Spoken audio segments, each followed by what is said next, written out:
Okay, ಇದು experiment table top ಅಂತ ಕರಿತೀವಿ. ಇದನ್ನು ಏನಂತ ಕರಿತೀವಿ? ಟೇಬಲ್ ಟಾಪ್ ಅಂದರೆ ಏನಂತ ಅರ್ಥ? ಟೇಬಲ್ನ ತುದಿಯಲ್ಲಿ ಮೇಲ್ಭಾಗದಲ್ಲಿ ಇಡೋದು ಅಂತ ಅರ್ಥ. ಇದರಲ್ಲಿ ಸುಮಾರು 9 ರಾಸಾಯನಿಕ ಕ್ರಿಯೆಗಳನ್ನು ನಾನು ಬರೆದಿದ್ದೀನಿ. ಓಕೆ, ಈಗ ಒಂದೊಂದನ್ನೇ ನೋಡೋಣ ಕೆಲವನ್ನು, ಆಯಿತಾ? Mg + HCl gives rise to MgCl2 + H2. ಇದು ಸ್ಥಾನಪಲ್ಲಟ ಕ್ರಿಯೆ, ಆಯಿತಾ? ಇಲ್ಲಿ ನಿಮಗೆ ತೋರಿಸ್ತಾ ಇದ್ದೀನಿ ಮೆಗ್ನೀಷಿಯಂ ರಿಬ್ಬನ್, ಕಾಣಿಸ್ತಾ ಇದ್ದೀನಿ ಮೆಗ್ನೀಷಿಯಂ ರಿಬ್ಬನ್. ಇದಕ್ಕೆ HCl ಒಂದು ಹನಿ ಹಾಕ್ತೀನಿ, ನೋಡ್ರೆ ಏನಾಗುತ್ತೆ ಅಂತ. ಸ್ವಲ್ಪ ಮುಂದೆ ಬರೋಣ. ಹೈಡ್ರೋಕ್ಲೋರಿಕ್ ಆಮ್ಲ. HCl ಅಂದ್ರೇನು? ಹೈಡ್ರೋಕ್ಲೋರಿಕ್ ಆಮ್ಲ. ಹೈಡ್ರೋಕ್ಲೋರಿಕ್ ಆಮ್ಲ ಆಗಿರ್ಬೋದು, ಸಲ್ಫ್ಯೂರಿಕ್ ಆಮ್ಲ ಇರ್ಬೋದು, ಯಾವುದಾದ್ರೂ ಹಾಕ್ಬೋದು. ಇದು ದುರ್ಬಲ ಅಥವಾ ಸಾರರಿಕ್ತ. ಓಕೆ, ಸೊ ಒಂದು ಹನಿ ಹಾಕ್ತೀನಿ. ಕೈ ಮುಟ್ಬಾರ್ದು, ಬರೀ ಹೇಗೆ ಮುಟ್ಬಾರ್ದು. ಗ್ಲೌಸ್ ಹಾಕಿ ಮುಟ್ಬೋದು.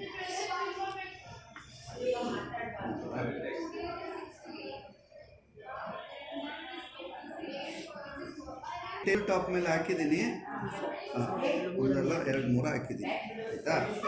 ಈಗ ಕರೆಕ್ಟಾಗಿ ನೋಡ್ರೋ, ಅದನ್ನು ಅಬ್ಸರ್ವ್ ಮಾಡಬೇಕು. ಸೊ ಈ ಕಡೆ ಗುಳ್ಳೆಗಳು ಬರ್ತವೆ, ಹೈಡ್ರೋಜನ್ ಅನಿಲದ ಗುಳ್ಳೆಗಳು ಕಾಣಿಸ್ತಾ ಇದೆಯಾ? ಹೊಗೆನೂ ಕೂಡ ಬರುತ್ತೆ. ಇದು ಬಹಿರುಷ್ಣಕ ಕ್ರಿಯೆ. ಕಾಣಿಸ್ತಾ ಇದೆಯಾ?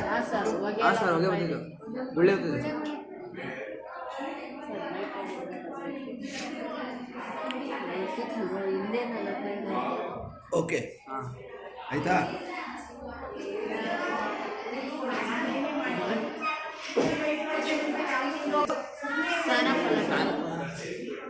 ಮೆಗ್ನೀಷಿಯಂ ಹೈಡ್ರೋಕ್ಲೋರಿಕ್ ಆಮ್ಲದ ಜೊತೆ ವರ್ತಿಸಿ ಮೆಗ್ನೀಷಿಯಂ ಕ್ಲೋರೈಡ್ ಮತ್ತು ಹೈಡ್ರೋಜನ್ ಸ್ಥಾನಪಲ್ಲಟ ಕ್ರಿಯೆ, ಆಯಿತಾ? ಆಯಿತು. ಮೆಗ್ನೀಷಿಯಂ ಹೆಚ್ಚು ಕ್ರಿಯಾಶೀಲ ಲೋಹ, ಇದು HCl ನೊಂದಿಗೆ ವರ್ತಿಸುತ್ತೆ ಅಂತ ಇದರಲ್ಲೇ ಗೊತ್ತಾಗುತ್ತೆ. ಎರಡನೇದು ಅಮೋನಿಯಾ ಮತ್ತು HCl ಯಾವ ರೀತಿಯಾಗಿ ವರ್ತಿಸುತ್ತೆ ಅನ್ನೋದು ನೋಡೋಣ. ಒಂದು ಹನಿ ಅಮೋನಿಯಾ ಹಾಕ್ತೀನಿ, ಒಂದೇ ಒಂದು ಹನಿ ಅಮೋನಿಯಾ ಹಾಕಿದ್ದೀನಿ, ಆಯಿತಾ? ಪಕ್ಕದಲ್ಲಿ ಒಂದು ಹನಿ ಹೈಡ್ರೋಕ್ಲೋರಿಕ್ ಆಮ್ಲ ಹಾಕ್ತೀನಿ. ಹೈಡ್ರೋಕ್ಲೋರಿಕ್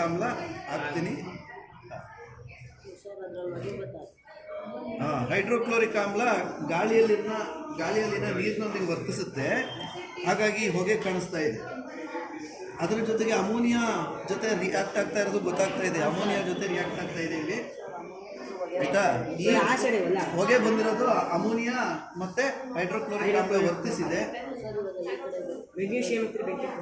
ಆಯಿತಾ? ಸೊ ಈಗ ಇದೊಂದು ಪ್ರತ್ಯಾಮ್ಲ, ಇದಕ್ಕೆ ಒಂದು ಇಂಡಿಕೇಟರ್ ಹಾಕ್ತೀನಿ. ಬಣ್ಣ ನೋಡ್ರೋ ಏನು ಬದಲಾವಣೆ ಆಗುತ್ತೆ ಅಂತ. ಇದರ ಬಣ್ಣ ಏನು? ಬ್ಲ್ಯಾಕ್. ಇದರ ಬಣ್ಣ ಏನು? ರೆಡ್. ಪರ್ಪಲ್. ನೀಲಿ ನೇರಳೆ ಬಣ್ಣ ಅಂತಂದರೆ ಇದು ಪ್ರತ್ಯಾಮ್ಲ ಅಂತ ಅರ್ಥ. ಇದು ಕೆಂಪು ಬಣ್ಣ ಅಂತಂದರೆ ಆಮ್ಲ ಅಂತ ಅರ್ಥ. ಎರಡನ್ನು ಮಿಕ್ಸ್ ಮಾಡೋಣ. ಇದು ಸಂಯೋಗ ಕ್ರಿಯೆ. ಇಲ್ಲಿ ಸ್ವಲ್ಪ ದಪ್ಪ ವಸ್ತು ಉತ್ಪತ್ತಿಯಾಗಿದೆ. ಇದು ಅಮೋನಿಯಂ ಕ್ಲೋರೈಡ್ ಉಂಟಾಗುವಂಥ ಕ್ರಿಯೆ. ಇದು ಸಂಯೋಗ ಕ್ರಿಯೆ. 2 ಪ್ರತಿವರ್ತಕಗಳು ಸೇರಿ ಒಂದು ಉತ್ಪನ್ನ ಆಗಿದೆ, ಸರಿನಾ? ಓಕೆ, ಇದು ಕೂಡ ತಟಸ್ಥೀಕರಣ ಆಗಿದೆ, ತಟಸ್ಥ ಆಗಿದೆ. ಓಕೆ, ನೆಕ್ಸ್ಟ್ ಇನ್ನೊಂದು ಸೀಸದ ನೈಟ್ರೇಟ್ ಮತ್ತು ಪೊಟ್ಯಾಷಿಯಂ ಅಯೋಡೈಡ್ ದ್ರಾವಣವನ್ನು ಹಾಕೋಣ. ಅವಾಗ ಏನಾಗುತ್ತೆ ಅಂತ ನೋಡೋಣ. ಸೊ ಇದು ಪೊಟ್ಯಾಷಿಯಂ ಅಯೋಡೈಡ್ ಯಾವ ಬಣ್ಣ ಇದೆ? ಸ್ವಲ್ಪ ಹೆಚ್ಚು ಕಡಿಮೆ ವೈಟ್ ಬಣ್ಣ ಅಲ್ವಾ?